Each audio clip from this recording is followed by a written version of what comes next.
Hello.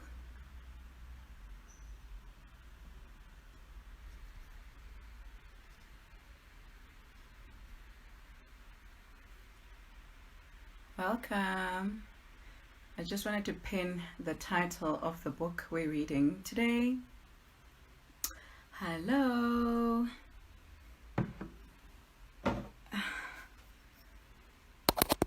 Today I am reading something I received as a gift from a fellow book lover on Twitter, and they had a second copy of this book. Let me show you the cover. So they sent it to me, and this bookish person is in Nigeria, and they posted this along with I think I got this, yeah, from, I if I recall very well, but this is actually signed. Oh yeah, signed by Shimamanda, and I haven't read it, so it's a sample for all of us.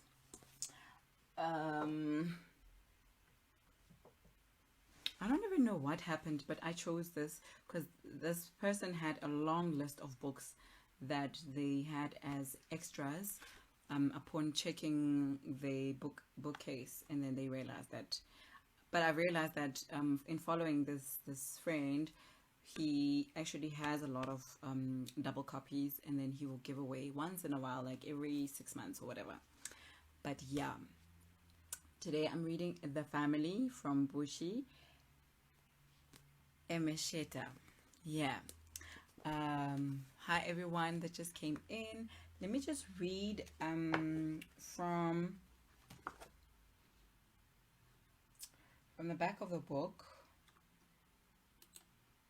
Or maybe I should actually just, because this one is shorter. Yeah. The story of a young Jamaican girl, Gwendolyn Brillianton, who was born into poverty and deserted by her parents when they immigrated to London.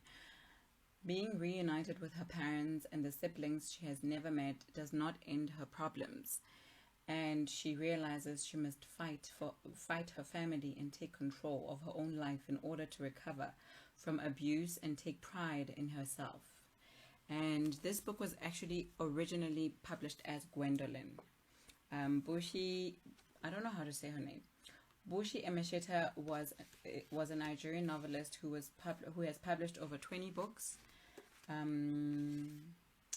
themes of child slavery, motherhood, female independence, and freedom through education have won her considerable critical acclaim and honors, including an Order of the British Empire in 2005.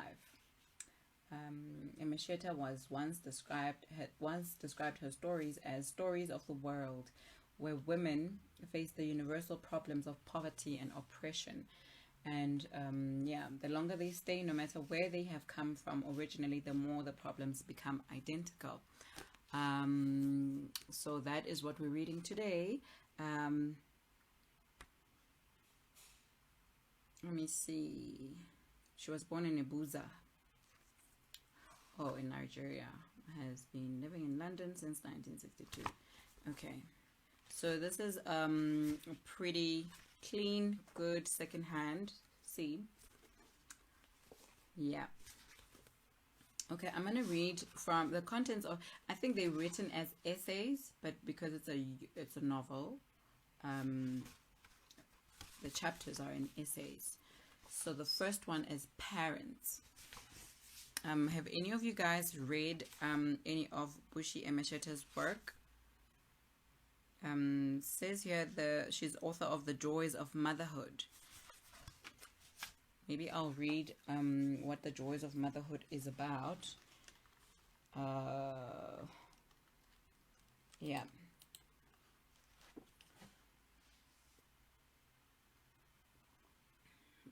Parents. She was christened Gwendolyn, but her mommy could not pronounce it. Neither could her daddy or his people. She could remember though not too clearly, what Daddy Winston looked like.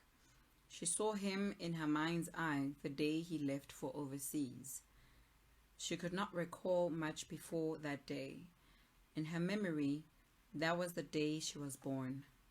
That was the day of the very beginning, the day the world began.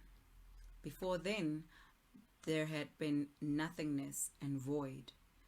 After endless shouting and arguments from Granny, her mummy and daddy had to go to the office to get married. Gwendolyn's dress was made from organza. The skirt, shaped like Granny's coolie's umbrella, was a full one. Her mummy threaded a few yards of blue ribbon around the waist instead of a belt. Her hair, after it had been pressed, was parted in the middle and tied on each side with more blue ribbons.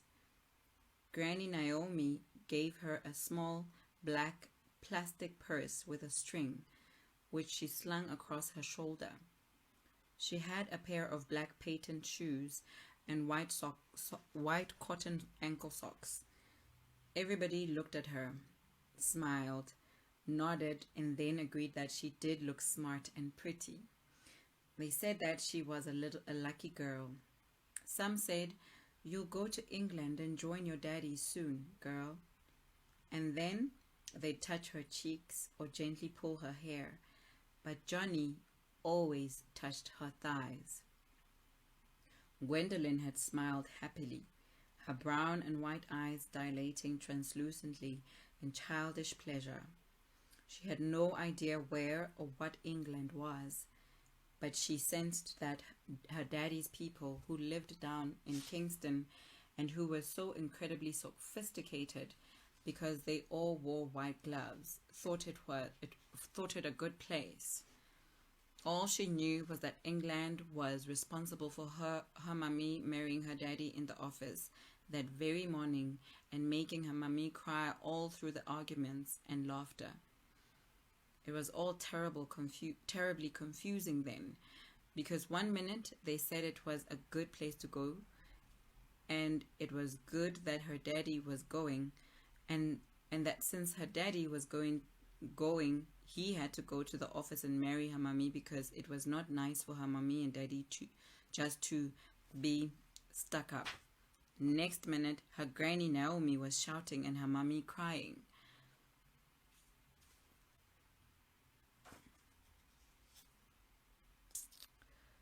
She was then only 5 and still wet her bed. Granny frequently shouted at her and told her that she wet her bed because she drank too much water and ate too much dumpling. Imagine. But on that fine sunny day, when her daddy was leaving for England, all that was forgiven. Her mummy's dress was similar to hers, only mummy's was pink. Granny wore a flowered shift and a straw hat with little flowers on the brim. Mummy bought Granny the hat specially for the wharf. Uncle Johnny came with them too. There were so many relatives and friends. After the wedding at the office, they all took a bus down to Kingston, where her daddy lived.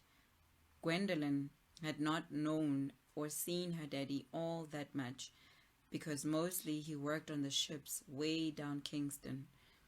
But whenever he came to visit her mummy and herself on the hill in Granville, he would let her sit on his knee and give her boiled sweets. She was always impatient to run outside and tell her friends, Siobhan and Coco, that Daddy had brought her sweets all the way from Kingston. She would show the sweets, allowing them to have a lick while she held the greater part. She never trusted Siobhan, not since the day Siobhan swallowed one right out of her fingers. So she would hold the best part of the sweet and stand on tiptoe, whilst at the same time reminding her friends to make sure they did not again swallow it by mistake. It never occurred to her to lick all the sweets by herself. She knew she just had to share, because that was the way things were in Granville. Ah, I love that. I'm actually reading that because this is a secondhand book. It's actually underlined. It's highlighted in yellow. I think that's why I enjoy um, reading secondhand books as well sometimes, because there's just all these annotations and stuff. Zintatu says, I did that too with my treats. I also did that with my sister. Like, whenever my sister and I had, and then she would finish her treats, and then she would want some from me. I'd literally cough on them, like, just so my sister gets irritated and gives up trying to ask for my sweets, or just go like lick everything. But yeah, can I please repeat that? It never occurred to her to lick all the sweets by herself. She knew she just had to share because that was the way things were in Granville. Now her daddy was going away to a far, far place called the Modder Country. Okay, Modder Country. It's written in Moder and Kontry.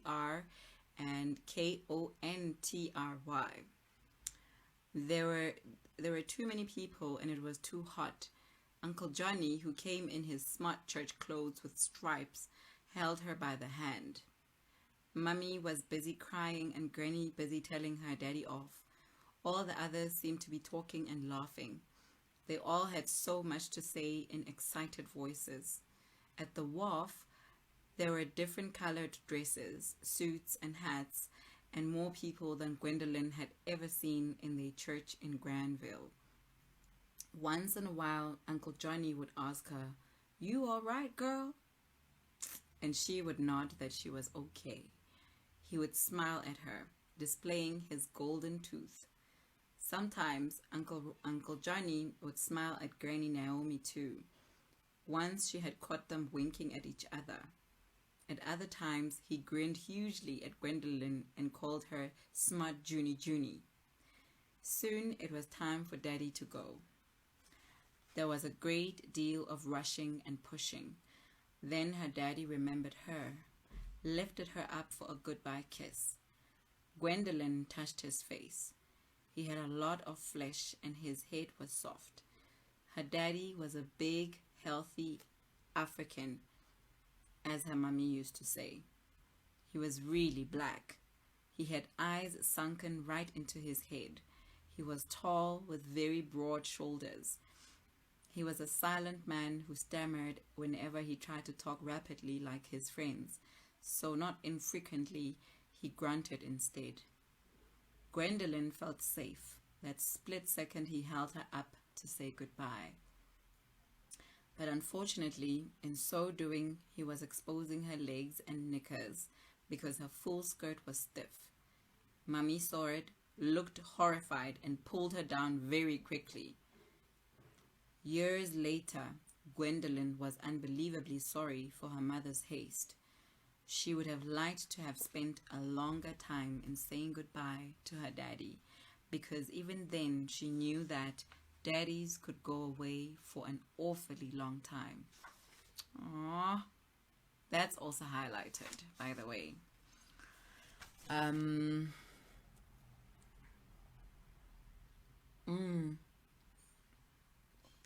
Kumbu says, I wonder if Modder Country is like the motherland. Yeah, I think so. And Zintatu says, interesting thought, Kumbu. I imagine that too now that you've pointed it out. Yeah, I think the Modder Country is England. I think, but let's just go. Let's continue with page 12 and see what happens. But I think that's what they call it. Siobhan's daddy had been away to become a famous boxer. Coco's daddy was working in the hotels down the coast, but unlike Gwendolyn's daddy, Winston, Coco's daddy was very seldom came to Granville. Coco's mummy had to go down there to get money from him for Christmas. Sometimes Coco's mummy came back with no money. This is sad, hey? Anyhow, on this day, Daddy Winston went into the boat and it soon hooted away. Everybody waved and waved until the boat disappeared on its way to the big ship that was waiting in the middle of the ocean. Her Mammy Sonia lifted her and showed her the ship that stood so far away from land. Mammy Sonia did not cry much after Daddy left. She took Gwendolyn's hand and did not allow Uncle Johnny to hold her again. Red flag, right? Gwendolyn felt she now had all her mummy's attention. Mummy had been fussing around her daddy all day. Now the boat had taken him away to the big ship. Nonetheless, Uncle Johnny winked at her behind Mummy's back, and she winked at him too, just as if they were playing hide and seek. There seemed to be an understanding between her and Uncle Johnny. He was a fine, funny man, Uncle Johnny, a good friend of her family and a neighbor. He looked jaunty and funnier still that day in his striped suit. Another bus took them near home. It was a dull, long uphill walk back. Mummy carried her most of the way, for by the time they reached home in Granville, she was asleep. She dreamed of her daddy with his soft shaved head, smart black suit and bow tie that smelt of camphor, on his way to England, the modern country, where they said her mummy would soon go. Was England as big as the white road down Kingston Way? She wondered. Gwendolyn remembered each time Daddy Winston wrote from England. The sun always shone, but it seemed to have a special balm when England letters came. Mummy would put the letter on the table by the window and sit there looking at it for a while. So you see, I don't even know why would they call it modern country. She would then send her to tell Uncle Johnny to step this way in the evening because Daddy Winston had sent a letter from England. Uncle Johnny would say, "Righto, sure to be there. And how's my Junie? Me okay, Uncle Johnny, thank you." Gwendolyn would skip happily back to her mummy, quite well aware that the letter brought exciting news. Uncle Johnny came every evening anyhow. His lean-to shack was only down the road. All their friends lived on this side of Messina Road. Those on the other side lived in trailers. Her mummy said they'd been there since the big hurricane and they'd never left. Gwendolyn had asked Siobhan when she thought those people living in the trailers would go, and Siobhan had said that they would go when another hurricane struck. Maybe that was why they lived in houses on wheels, Gwendolyn thought. However, on days Daddy Winston's letters arrived from England, she did not let such thoughts bother her too long. Uncle Johnny would be given a chair by the window to catch the light. But sometimes, when he came too late, he would read with a hurricane lamp. Granny would sit on her bed, which was on one side of the room. Her mummy would sit on her sewing chair, and Gwendolyn would sit on the grass mat on the floor. Their eyes were fixed on Uncle Johnny's face as he spelled and mouthed the words first to himself and then aloud to them all. Mummy always asked Uncle Johnny to read it all over again. Uncle Johnny would say, "Righto, sure do." This often made Granny Naomi laugh and say, "You good to us, Johnny." As for Gwendolyn's mummy, she would smile and nod and say, "Me no, that's all right. That's all right." But it was not always all right, because Mummy would take the letter to the Indian teacher down Victoria Avenue to read it again. Then Mummy would be happy and sing joyful church songs. And Gwendolyn noticed that most of the letters contained paper money. Mummy would then take her to the big post office in Kingston to collect the money Daddy Winston sent. As soon as Mummy had collected the money, Gwendolyn would ask, Mummy, Daddy sent money today? Yeah, June, your daddy sent money today. It's a happy day and we have nice daddy, not so, Mummy? Her mother would nod in agreement and smile at her while her bottom cheeks dimpled outside her mouth. Mummy did not always open her mouth when she smiled because her teeth were bad. Granny Naomi said it was because she had a sweet tooth as a child. Coco and Siobhan's daddy don't send no money, don't they, Mommy? Come on, you little mom. You love your daddy so, eh? No, Siobhan's daddy can send no money because he'll be a big boxer one day. Oh, okay. He's going to be a big boxer one day. They would then shop and buy material to make dresses for church. They would buy meat for food and plenty of biscuits for friends and Naomi and another for Uncle Johnny. Then they would pass Victoria Avenue to pay the Indian letter reader. Mummy would then sit and dictate a letter to her daddy, telling him at the end of it that his daughter June is a big Omanu and sends she love. Mummy would pay the man for writing the letter. On the way back with all their shopping, they would pass by the little post box and Mummy would let her drop Daddy's letter into it. On Sundays, they would wear the nice dresses Mummy had made and go to church where they would sing and clap and praise the Lord. Granny Naomi always danced in the church, but Mummy never did. Gwendolyn was too shy to dance, even when her friends invited her.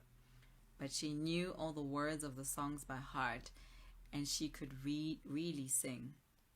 She really liked going to the Pentecostal church on Sundays in Granville.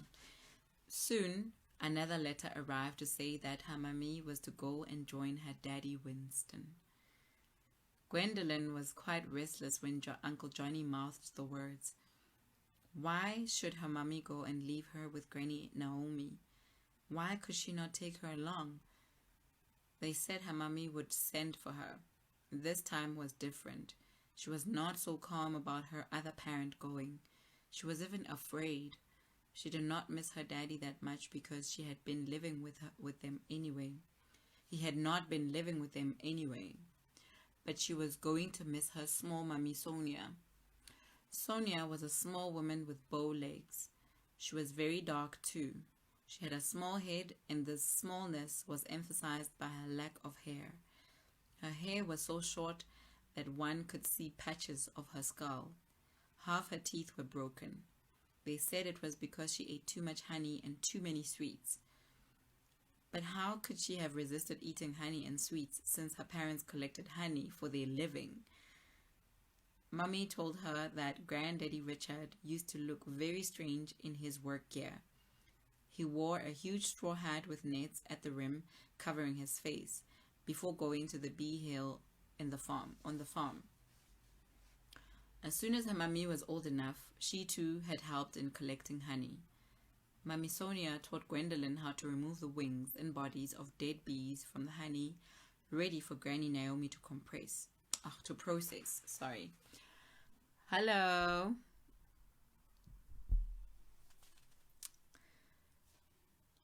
There was nothing her mummy loved like munching the half-processed honey. She would chew the dry pieces for hours on end.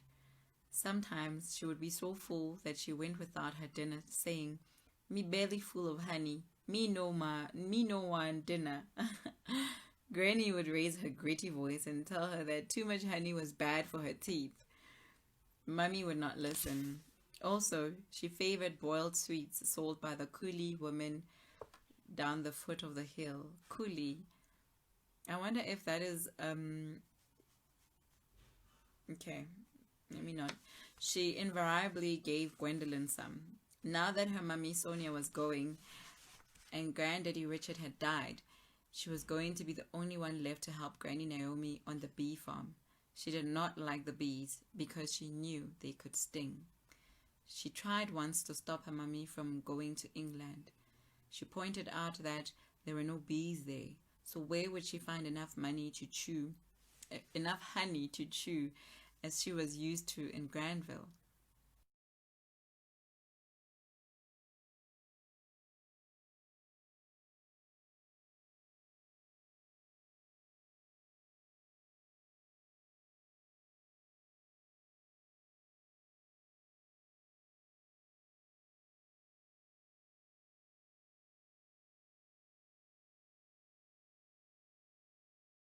To eat for England, me forget honey self, her mummy said in reply.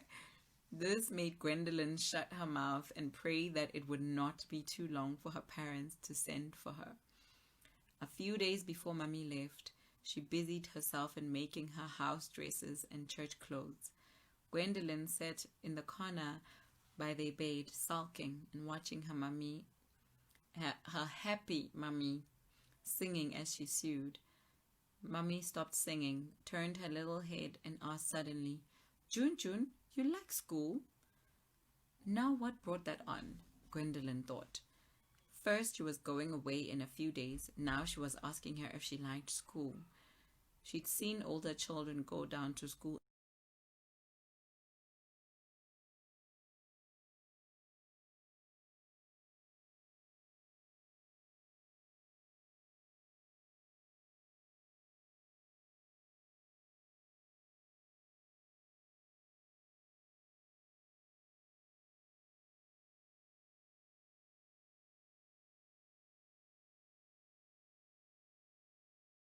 because Garvey School.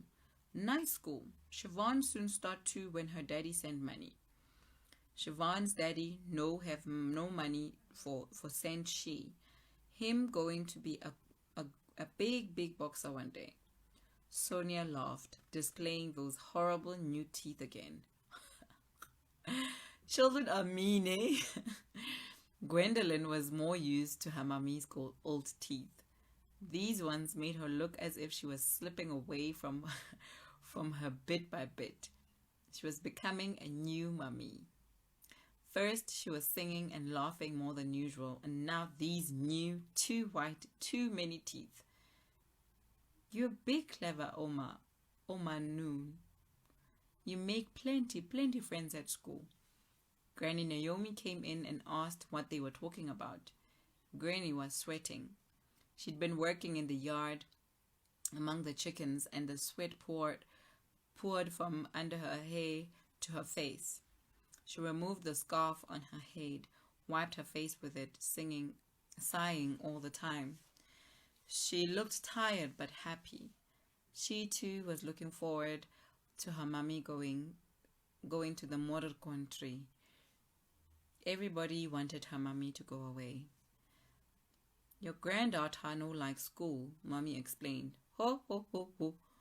You know how lucky you is. Good schools like Marcus Garvey's cost plenty money, you know. Education is the thing now, huh? Now, girl, soon get used to it. After school, then you help old Granny on the farm and the yard, huh? See, you're so busy you won't miss me, eh, June? Gwendolen knew that with Granny she could not win. That the shack was built by herself and Granddad Richard was a fact she never allowed them to forget. Many a time she would shower Gwendolen with love and gifts. But when Granny Naomi got angry, she shouted and her coarse voice became unrestrained and would melt all her good deeds away. Gwendolen had learned never to answer Granny Naomi back because her mummy got upset. Granny Naomi was tougher than her mummy though, because her mummy's voice was not so loud. Granny always won. Anyhow, she had learned to share her love, to include all of them, her mummy, her daddy Winston, her Granny Naomi, Uncle Johnny down the road, and all the rest of them, because that was the way things were done in Granville. That's the time. Okay, I'm going to read for 5 more minutes and then I'm going to stop. They trailed again to the wharf. This time, Mummy did not cry. She laughed all the time, looking stranger still with her new hairdo and the new teeth.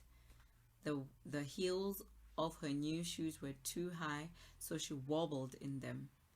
Gwendolyn had never seen her so happy, but Gwendolyn felt so lost that she cried. Not only did she cry because her mummy was going, but also it looked as if her mummy was happy to leave her behind, giving the impression that she was not really wanted. If that was not the case, why then was her mummy so happy to go away, and and she's so sad to see her go? Gwendolyn felt cheated because everybody kept telling her that she was a big girl now, and should be able to look after her granny Naomi. Her sadness made her nervous, so she kept tripping and falling on their way to the minibus. Nobody understood how she felt, and she could not talk to anybody about it. But because she knew she could look stupid. Oh, okay. Nobody understood how she felt, and she could not talk to anybody about it because she knew she would look stupid. Even her friend Siobhan had said only last night when she saw her crying in the yard that she was a crybaby. Aww. Her granny would shout and remind her that she had her and all their friends and neighbors in Granville. Did she not? That might be so, but Mummy going was the final act of rejection life had imposed on her. She wanted her Mummy not to go. Would she ever be wanted by anyone, she wondered, as they walked back to Granville after wishing her Mummy a hurried goodbye. For unlike her daddy Winston, who came on time to the wharf, her Mummy was late. It took her too long to fix in the hairpiece under her pink hat and to pick up this and that thing she was going to need in England. Last night, amidst all the packing, Mummy told her that her daddy's people who lived in Kingston, White Road, at number 33 would come and visit her from time to time. Me sure they'll come visit you in Granville. Anyway, you soon come and join me and your daddy in England. She had smiled, tripping over her packing cases like a young girl playing with her dolls. Why we no go together? Me want go with you, Mummy. Me soon send for you, Jun, never fear. All that was only last night. It looked today as if it was ages ago. That little sunshine hope she had last night seemed to be covered with rain clouds today because her Mummy looked and felt so far away already. But she remembered the address of her people in Kingston. By the time they turned into Messina Road, the untarred, dusty road in which her granny lived, in which Mummy was born, and in which she was now being raised, the world had become black and grey. The shadows were indistinct. The lights from the hurricane lamps escaped from doors and windows of the lean-to shacks like their own. Home, sweet home, Uncle Johnny's voice announced heartily from the back as he and Granny Naomi were slowly bringing up the rear.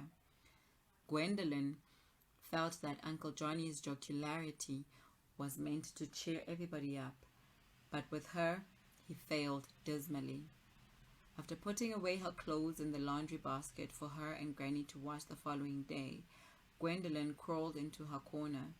She missed Mummy more now, because as far as she could remember, they had always shared this corner of Granny's shack. Now the bamboo bed did not only feel empty, it was large. She felt the type of loss she could not give name. The loss was deeper because something inside her kept telling her that when she saw her Mummy Sonia again, things would never be the same as before. Here in their little village in Granville, by the hill, she had had her mother's whole attention. Granny was kind too, but she became tired easily and tended to complain a great deal. She was getting old, nearly 50. She'd said so many times. Me's near 50 now, you know. Granny sometimes made the age of 50 appear like a badge you wore in front of your dress. But 50 is so young. I mean, wow, like. But Granny, who sat on Mummy's now empty sewing chair, heard her and asked in a low voice, Lord God Almighty, what does sniff sniff mean? You big old man no, Jun Jun. So why you cry like small picnic for your mummy? Nah, you have a big bed to yourself. Your mummy soon ride from England. There was a knock on the door. Granny said in the same low voice, Henta. Even before he came in, Gwendolyn knew it could only be Uncle Johnny. All their other close friends, Mrs. Rosa Blackson, Siobhan's mummy, Siobhan, Coco, and all the other male cousins who came to see Mummy off would be too tired to come for a late chat. Most of them were there last night anyhow, reminding her mummy of this and that, and her mummy busy showing off to Rosa and Coco's mom. The men just watched and laughed. But tonight, Uncle Johnny was the only one close enough to pay another visit and to ask how they were getting on without Mummy. He knew they both trusted him implicitly. She only gone 5 minutes, Johnny. But Henta anyhow. You was always a God-blessed soul church brother. Her Miss Sonia. Me Miss Sonia, you know. Granny lowered her voice. Gwendolyn knew that this was out of consideration for her, but she was learning to swallow her sorrow. That night, when it was dark and the stars twinkled, she kept imagining where her mummy would be and what she would be feeling. She heard Uncle Johnny and Granny celebrating. From the sounds of their voices, she could tell they were incredibly happy her mummy had gone to England. She lay very still. She heard every sound made by Granny Naomi and Uncle Johnny. They thought she was now asleep, because she was usually asleep by this hour. But for her, that night, there was little sleep. For to Gwendolyn, it seemed the end of the world had come. So that was the parents. It's parents from the family.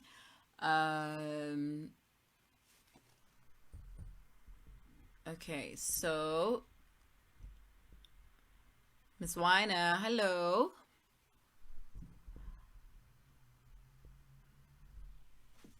Zintatu was asking is that an American slave accent? I don't even know. Like the writing is.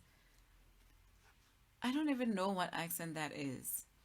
And Ms. Weiner was saying, I never heard of this author, just Googled her. She is well published, yes. Hello, Blackbird Books. Hi, Z. Hi. Hi, everybody. Remodise Tumelang. Ms. Weiner says, sound like an interesting read. Somehow makes me miss home, right? Aww. And Miss Weiner asked, where did I get my copy? I didn't buy this. A friend of mine on Twitter was giving away his, he had double copies of his books. So he was going through all his collection and he saw, like, he did a whole list on his blog. And then he's in Nigeria. And yeah, it's a Twitter friend. But yeah, I got this and he posted it with Shimamanda's signed Dear Ijawele, or a feminist manifesto in 15 suggestions. So this came in late last year from Nigeria by post. It took so long. But anyway, that was my reading of The Family by Buchi Emecheta. I did read her a little bit of her bio. So that was okay, so for those who just joined in late, Please find the reading will be saved on IGTV, and then I will load this up onto YouTube on the YouTube channel for those who would rather go onto YouTube. And please subscribe. It's Bookamoso Book Club on YouTube. And I'll see you guys tomorrow at 5 o'clock. Yeah. Thank you guys for joining me. Miss Wanda says, oh, Mr. Mudise says, Remudise Ari, we joined late and caught only the last part of the read. Yes. So you'll find the read on IGTV. I'll load it up just now. But thank you so much. Hi, Jane. Thank you for joining me, guys. I really, really, really appreciate you all. So do Google this author because, yeah, like Miss Wina said, she's very well published. And yeah, that is the whole point of these book readings, and I hope that I do get to read some of the authors that people haven't been exposed to. But yeah, that was it, guys. I'll see you guys tomorrow at 5. Bye.